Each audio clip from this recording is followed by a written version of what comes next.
guys, this is the previous race.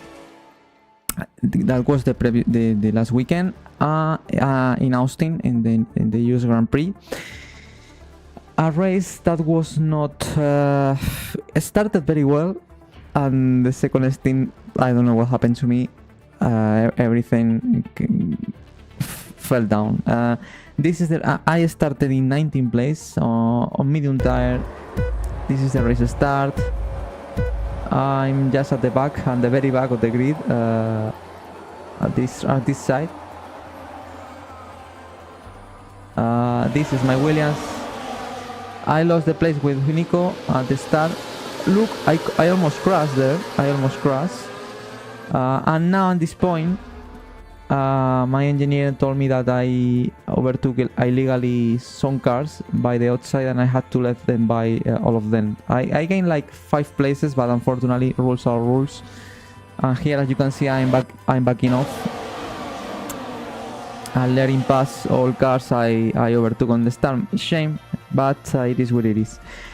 From now, my pace was good, to be honest. Considering the bad weekend I had, no pace at all during the whole weekend. I was able to look at that. I passed the Haas later on, the Haas of Magnussen, I think, and yeah, I was able to maintain the pace of the cars, at least of the Saubers and the Haas drivers. So at this point I was really surprised, and this is where after some laps people stop. I stopped in lap 22, I think, lap 23, to change to the hard tire. I only did one stop, but here this is where everything absolutely was ruined. Why? Look at this is the exit lap of the once I changed the tires. This is the first lap, and look at that. Look at that. I almost lose the car there. And I thought, well, just cold tires. I have to warm them, and that's it. The problem was that the whole stint, I was like 1 second slower than the other cars, even on new tires. All the time, you can see how cars pass me. This is people that went to 2 stops, and they passed me, guys. Super easy. And even another rivals like Magnussen that was on the same tire than me, I was running 1 second faster than me on the same hard tires with more or less the same number of laps. So here we have a conta that I lost a little bit the end plate of the front wing with Joe. I think you can see a bit weird, because I think it was not my fault. I mean, here I tried to pass by the outside, and the Sauber did a very strange move to turning into me. Here, look at that. It's like he's turning into me, and here he touched me and he broke my end plate. Later on, I was passed by the other Sauber, I think, by Sainz. I don't know why he was so far at the back. Just the second part of the race was a nightmare, guys. No pace at all. 1 second slower than the rest. Obviously, that the end plate broken didn't help. Here I was lapped by all these cars, the Aston Martins, Mercedes, McLarens, and just was like the second stint was terrible. It was like wishing to finish the race and just to bring the car home, and that's it. In the last place, P18, because 2 drivers retired. One of them, Albon. That's good for me. Later on, I will tell you why. And that's it, guys. To be honest, I thought it was the game. This game is very strange. In Spain, I remember on the hard tire I had the same problem, but here was the C2, not the C1. It was a bit softer. But anyway, I don't know if it's me that I'm not able to the hardest tires. I'm not able to make them work as it should be, or what. But it's really strange, guys. How I felt so good on the medium, and later on the hard so slow, lack of grip, understeer everywhere. Just really, I didn't understood, and I still don't understand it. But anyway, something I have to work maybe for the future, and I will try to avoid hard tires as much as possible in the future, because since I don't know if it's this game. I'm not able to extract the potential of these tires. Anyway, that was United States Grand Prix.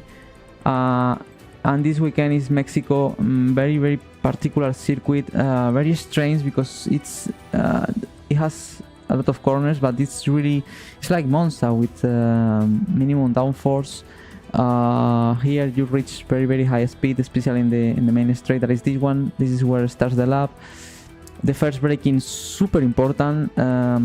You came here at 350, something like that kph, so you have to brake really well to avoid go wide and to cut the grass here.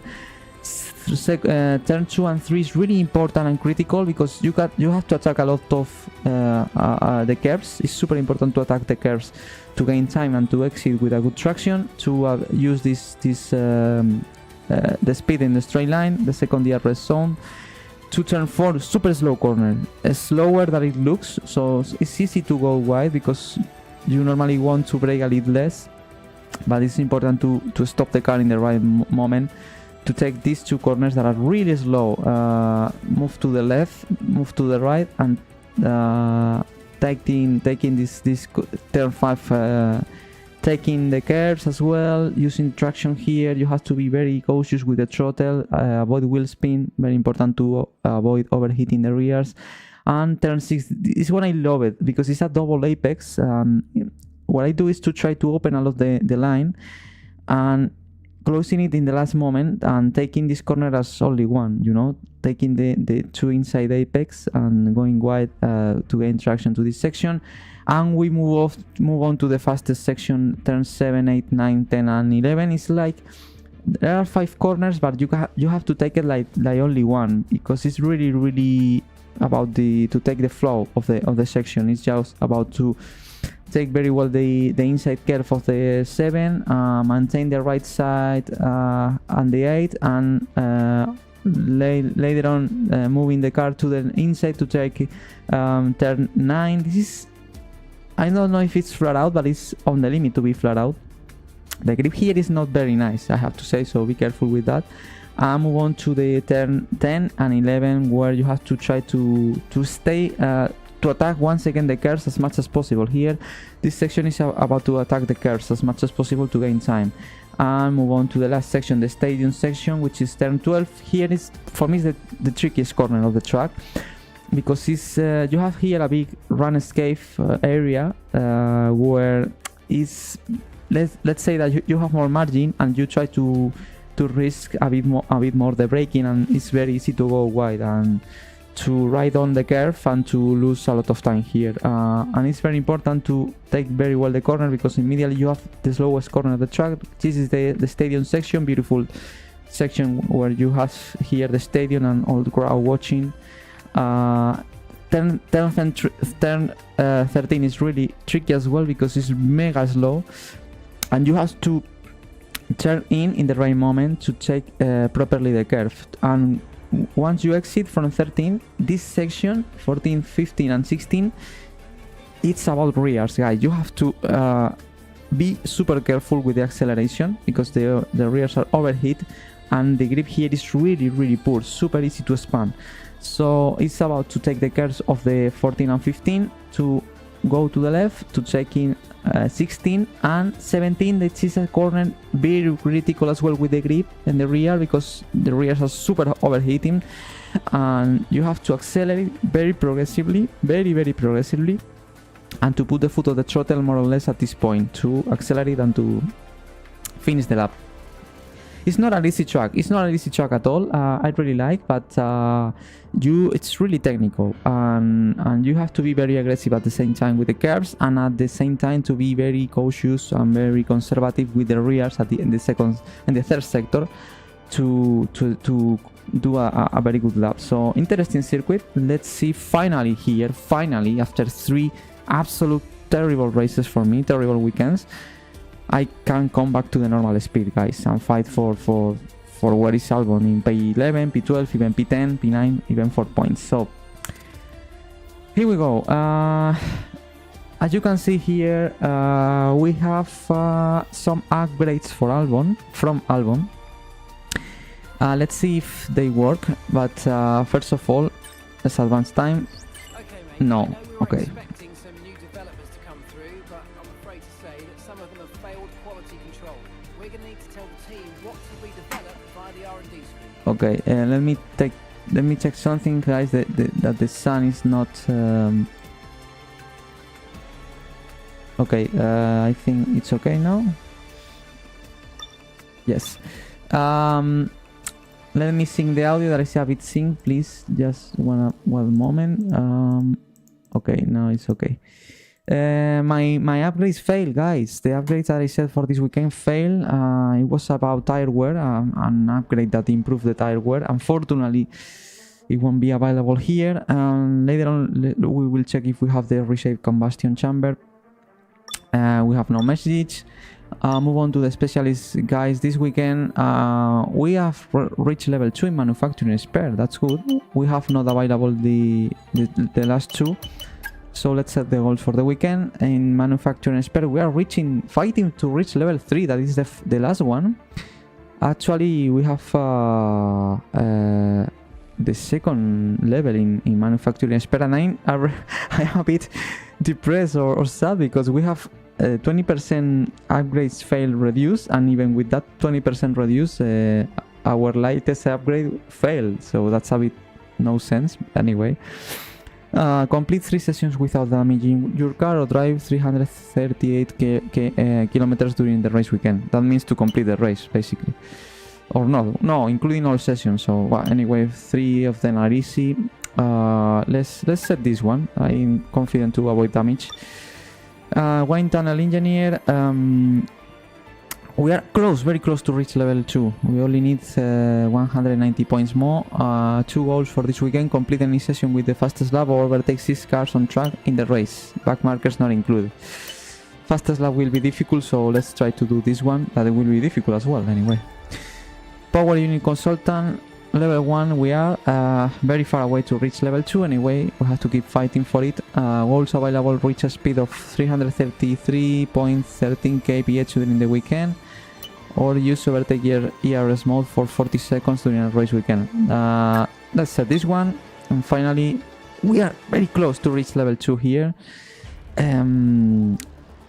Only we need 100 points more. Goals available for this weekend: perform 300 GR shifts during a single session, or complete 6 laps without any penalties or warning during a race weekend. Let's do this one. And finally, let's set as primary, I think this one. We are very close to reach level 2. Move on. Driver details. Okay, this is the target, the ratings, guys. We're still in 71 level. Last weekend was not good because I did not complete any program, so I was not able to gain too much points, but we are still there in 71 ranking. Let's see, finally this weekend we complete a good weekend in general, and we can level up even more. We are safe, we are in the target, so I think from now the season is, despite that I'm not reaching very good results overall, in the targets we are set, I've set, or the team set to me are being, in the good direction, so that's good. The accolades, well, this is something I will not achieve, I think, any one of them this season. Anyway, it's good to see. Rivalry, guys. Why I tell you before that the retirement from Albon in the last race was very good for me? Because as you can see here, in championship points, I only 3 points behind Albon. In the race results, as he was retired, I finished the race. That means I only 3 races away from him in race results. That means I'm still having the option to beat Alex in race results. Obviously only 5 races to go. That means basically I have to be in front of him in every single race from now. If I'm failing in only one, I will end the season equal with Alex. If I fail to finish in front of Alex in 2 or more of the last 5 races, Alex will beat me in race. Because in qualifying, as you can see, it's been terrible. It's destroying me in qualifying. 15-4. The highest qualifying position is mine. I think he won't be able to improve that second place I achieved in Spa. The best finish position is the same. We are equal. That's impressive because it's a 4th place. So yeah, my chance is to beat Alex in race results and in championship points. So I have to be very good in race, basically. And in my rivalry with Gasly, Gasly scored more points in the last race. That means he's closing the gap with me, only 4 points behind. And the target now is 29 points. It will be difficult, but let's see if we can fight with Gasly to beat him in the rivalry. So that's good. And now let's continue. Wow, you can see the graphics of the weekend after the US Grand Prix. Finally, the experience bars keep increasing. I'm finishing the races. That's good. The race graph, that is the blue line, increase as well. Now is the highest. That is affected by overtakes and your finish position compared to starting position. I improved 2 places. That's good. In awareness, I had not collisions, DNFs or penalties, so it keep increasing more and more. Pace, it downs a bit because it reflects the speed in qualifying and margin to fastest lap. My fastest lap was the slowest of the whole race, and my qualifying lap was not good, so pace is down below a bit, unfortunately. And the focus definitely is the worst thing I'm doing in this career mode. That is reflects from in qualifying and race results versus taking vehicle performance into account. That means that I'm not performing as the potential of the car is should allow me to perform. That means I'm not achieving the results that this car deserves in terms of performance. Now it's the 6th fastest. That means you have to be in P11 or 12 as normal, and I'm not doing that in the last races especially. That's why my focus is terrible in comparison to the rest of the stats. Let's see if we can increase in the next races, guys. Because after the Dutch Grand Prix, definitely everything went down, and we are even in the worst worse level than I start the season in 60. So it's terrible. Definitely, focus is my biggest task, to improve. But the rest, I think I'm in very good levels, so that's good. That's good. Now, well, this is the driver rating comparison. RD, this weekend we have only 243 points after I failed to complete any program in the United States Grand Prix. That means this weekend we cannot develop the car. I have to save points and just that. Anyway, let's see what can be our next target to improve before the session ends. We can improve the redesign brake ducts. Also, this is something is developing Albon. In chassis, I think we can improve the engine cover or the hydraulics as well. This is for weight reduction. This is the upgrade that failed. Unfortunately, let's see if we have points enough. No, we have no points enough, unfortunately, for increase. This is for improving the tire wear. Unfortunately, I have no points enough. Heat dampers as well. So the intercooler failed. This is from Albon as well. Rotor speed that increase the quantity of energy produced. That should be a good improvement. I think this is the next thing I will develop when I will have points next weekend. Very interesting to have more speed, more energy. Sorry for the races. And in durability, as I said, this is covered. This is absolutely covered, so no problems at all with that.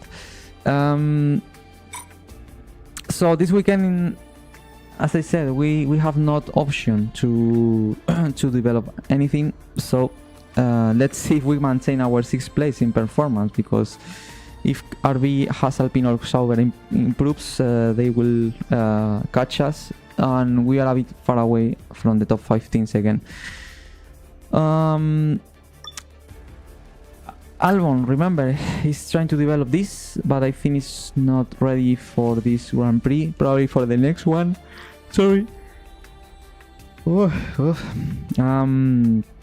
Now let's see. Before to go to the practice 1 and 2, let's see if I save a bit of wear of my components. Normally in practice 1 and 2 I save some components. I will use the second gearbox. I will use the second control electronics. I will use the second turbo as well. The second energy store. The heat as well. And I think the engine, I will use this one because the second is very old and I want to have more power, I think. So yeah, and tire allocation, guys. This weekend we have the softest tires. That's good. That means I won't use the C2 and C1 that give me so many troubles. So that means let's see why we choose. I mean, this track, I think it's a track that the tire wear is not very high. I think it's possible to use soft tires here in race. So my idea basically here is to use the softest tire allocation, because as I said, it's a track where you need, especially in qualifying, good traction, and sector 3 you need full traction. So I think here the softer tire allocation is the better one for this weekend. I think in race I will be able to use soft as well, so I think I have no doubts for this weekend into using the softest tire allocation. And finally, let's check the standings. The standings, obviously, after my race, well, Max Verstappen once again. Now he's world champion still, since Azerbaijan is world champion. What a season! Only failed 2 races. The rest he won everything. Alonso still in second, 2 points ahead of Leclerc, that is have 3 consecutive podiums. He's doing very well in the last races. Perez still in 4th. Norris in 5th place. Then is Sainz. He finished 17. Some kind of troubles he has. Carlos, I don't know what happened to him, because at some point of the race in the United States I was ahead. He passed me, so yeah, and he just finished ahead of me. Hamilton, who finished in the podium in Austin, is in 7th place, ahead of Russell. They are having a very hard battle for that 7th place. Piastri in 8th, and then Stroll, and then our league, as I said, always we still 3 points behind Alex, that unfortunately he retired. This is the 4th race he's retired. So yeah, very unlucky. We have the same DNFs now. I have a disqualification in Singapore, but I finished that race. Just I was disqualified. I don't know why, to be honest. And me, after 3 races where I officially did not finish, finally at least I finished the race in Kota, in the Circuit of the Americas. And let's see if we can finish the last 5 races on points in some of them. My intention is to fight and to finish ahead of Alex Albon. Let's see if we can do it, guys. It will be very important for us. And then Tsunoda still on. Well, look at that. I forget that. Tsunoda finished in 10th place in the United States. That means now he has the same points than me, but as best place we both have a 4th place. That means to determine who is ahead of in the championship standing, we have to look at to the second best result, and my second best result is the 6th place in the Dutch Grand Prix, and the second best result of Tsunoda is 9th place in Australia. That's why I'm ahead of Yuki Tsunoda. but I have no more margin. If he finishes on points next time and I'm not, he will be ahead of me in the standing. So I need points now. Gasly also scored 2 points more. Remember, our rivalry is just only 4 points behind me. The fight for finish P11 in the standings between Albon, me, Tsunoda and Gasly is getting very, very hot. It will be very, very hot from now to the end of the season. And after Gasly, big difference in points. Ricciardo with 5 points, Magnussen 4, Bottas 3, Ocon 1, and Joe and Hülkenberg without points. So yeah, definitely our battle is for that 11th place in the driver standings. In the team standings, fortunately we have a big margin with RB and Alpine, thanks to the extraordinary results Alex and me we achieved in the last races. So I think we are safe, but only 5 races to go. We are not safe still, so it will be nice to score more points this weekend. Well, this is the trophies. Well, let's continue watch in the scene that and the stats. The stats are very, very high in kilometers driven and laps driven. We have completed 19 rounds. We are reaching the final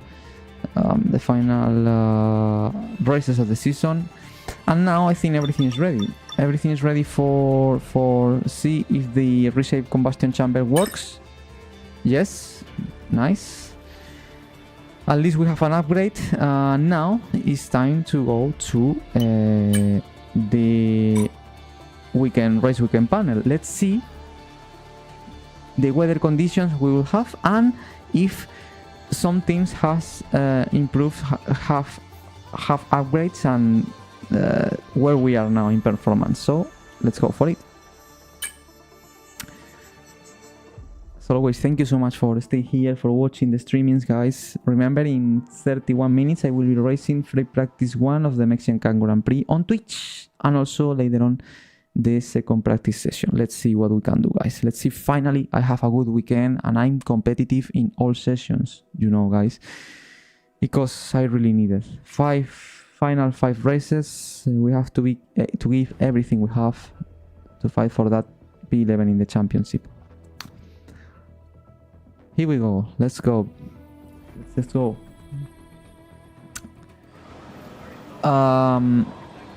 Okay. No rain, just in practice 3 it seems, but qualifying and race completely dry, so perfect. We have 2 hards, 3 mediums and 8 soft for the weekend. Upgrades, you can see. Oh, I did not see that. Okay. Hey Danny, the good news is some new upgrades have come through and they are ready to go onto the car. The bad news, some parts of the package didn't pass quality control. You will need to reorder those that failed from the R&D screen. Hope the package is still good step forward overall. Let's see if we have with these upgrades. And as you can see, completely dry. The race will be cloudy or overcast at the end, but no rain expected. So nice. I prefer dry races as always, guys. And finally, let's check the performance where we are, guys. Okay, we're still in 6th. This weekend it seems that has improved a bit. Now Sauber is the slower car of the grid. RB I think is still in the same place, and Alpine has little upgrades as well, and we are in the same. That means basically that Haas and Alpine are a bit closer to us, but we have still a good gap between them, and unfortunately a good we are a bit far away from the top 5 teams. So yeah, anyway, we are at the middle, just at the middle. If some of the top teams fail, we have to be there to catch the points that they left. So this is the position where we are, guys. Basically everything is ready. Everything is absolutely ready to start the practice 1 session. This weekend we have the race strategy, field management and track acclimatization program. Let's try to complete all of them. in the practice 1 session, at least 2 of them, that it will be visible and on Twitch. So please guys, follow me on Twitch, don't miss the action on track, and thank you so much for watching this live stream, this weekend preview here on YouTube. Don't forget to subscribe as well to reach this 1000 subscribers goal. See you on Twitch in 28 minutes for the practice 1 session, and later on for the practice 2 session of the Mexican Grand Prix in my Formula 1 24 career mode with Williams Racing. See you soon.